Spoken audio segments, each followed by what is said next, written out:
Qul hadhihi sabili ad'u ilallah. Katakanlah wahai Muhammad, kata Allah Ta'ala, inilah jalanku, ajak manusia kepada Allah.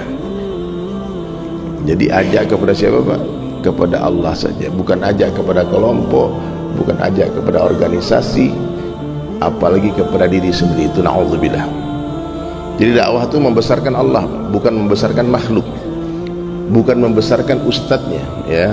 Bahkan mungkin saya seringkali sampaikan kepada teman-teman, kalau mengundang saya tidak usah fotonya, nggak usah besar-besar, nggak usah sebut-sebut nama, buat majelis saja, ya. Sehingga jamaah yang datang itu betul-betul datang karena Allah, ya.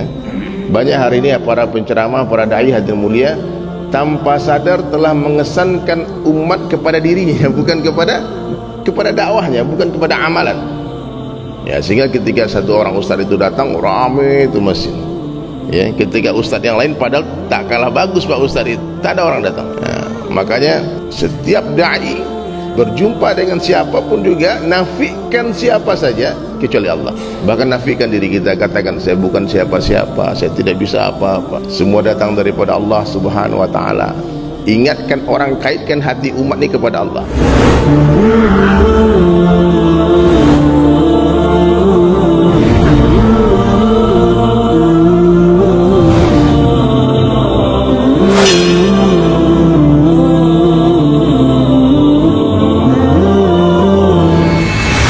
Hadhihi sabili ad'u ilallah. Katakanlah wahai Muhammad, kata Allah Ta'ala, inilah jalanku, ajak manusia kepada Allah. Jadi ajak kepada siapa, Pak? Kepada Allah saja, bukan ajak kepada kelompok, bukan ajak kepada organisasi, apalagi kepada diri sendiri. Itu na'udzubillah. Jadi dakwah itu membesarkan Allah, Pak, bukan membesarkan makhluk, bukan membesarkan ustadznya, ya. Bahkan mungkin saya seringkali sampaikan kepada teman-teman, kalau mengundang saya tidak usah fotonya, nggak usah besar-besar, nggak usah sebut-sebut nama, buat majelis saja, ya. Sehingga jamaah yang datang itu betul-betul datang karena Allah, ya. Banyak hari ini para penceramah, para dai hadirin mulia, tanpa sadar telah mengesankan umat kepada dirinya, bukan kepada dakwahnya, bukan kepada amalan. Ya, sehingga ketika satu orang ustaz itu datang, ramai itu masjid. Ya, ketika ustaz yang lain padahal tak kalah bagus Pak Ustaz itu, tak ada masjid, tak ada orang datang. Nah, makanya setiap dai berjumpa dengan siapapun juga nafikan siapa saja kecuali Allah. Bahkan nafikan diri kita, katakan saya bukan siapa-siapa, saya tidak bisa apa-apa. Semua datang daripada Allah Subhanahu wa taala. Ingatkan orang, kaitkan hati umat ini kepada Allah. Yang menjumpakan kita subuh hari ini adalah Allah, ya. Yang memisahkan kita adalah Allah. Hanya Allah yang berkuasa menjauhkan dan mendekatkan, menghidupkan dan mematikan.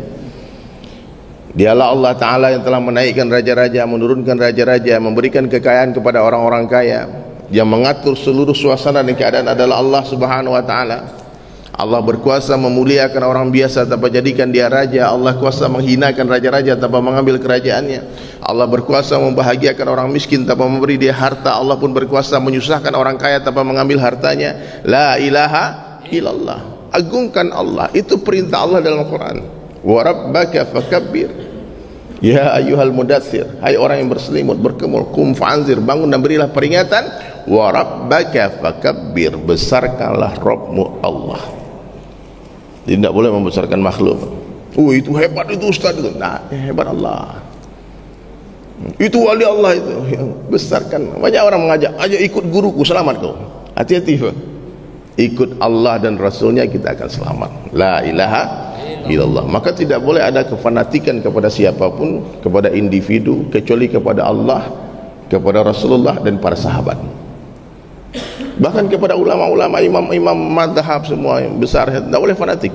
Oh saya ini madhab Syafi'i, pokoknya kalau nggak kurut saya nggak salat di masjid itu. Bukan begitu, Pak, ya. Fanatik itu kepada siapa? Allah Subhanahu wa taala, Rasulullah sallallahu alaihi wasallam dan para sahabat radhiyallahu anhum ajmain. Itu boleh, itu harga mati itu, Pak. Nggak boleh orang menghinakan sahabat, meremehkan sahabat. Nah, maka hadirin dirahmati oleh Allah Subhanahu wa taala, inilah amalan diajarkan Nabi sallallahu alaihi wasallam. Banyak-banyaklah kata Nabi kalian ucapkan la ilaha illallah. Jaddidu imanakum, jaddidu imanakum. tingkatkan iman kalian, perbaharui iman kalian.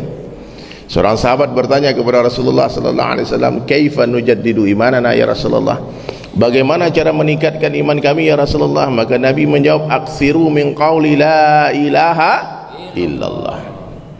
Banyak-banyaklah kalian mengucapkan kalimah la ilaha illallah. Saya dengar dari para ulama, tafsir daripada aksiru min qawli la ilaha illallah itu zikirkan kalau sendirian, dakwahkan bila jumpa orang. Jadi kalau ketemu orang, Pak, jangan zikir juga, ngomong. Agungkan Allah, besarkan Allah. Kenalkan para pedagang kepada Allah ketika kita berjual beli di pasar. Baik kita pembeli, baik kita pedagang, jangan lupa bercerita tentang kibriya Allah kepada orang yang kita jumpai, baik dia customer kita, dia employer kita, dia supplier kita. Allah tak akan tanya tuh, "Hai fulan, tanggal sekian, jam sekian aku hantar orang ke tokomu. Beli apa dia, untung berapa kamu untung hari itu?" Bukan itu yang Allah tanya. Aku hantarkan orang ke tokomu, kamu bercerita tentang aku kepada dia atau tidak. Itu maksudnya berdagang, dakwah di pasar.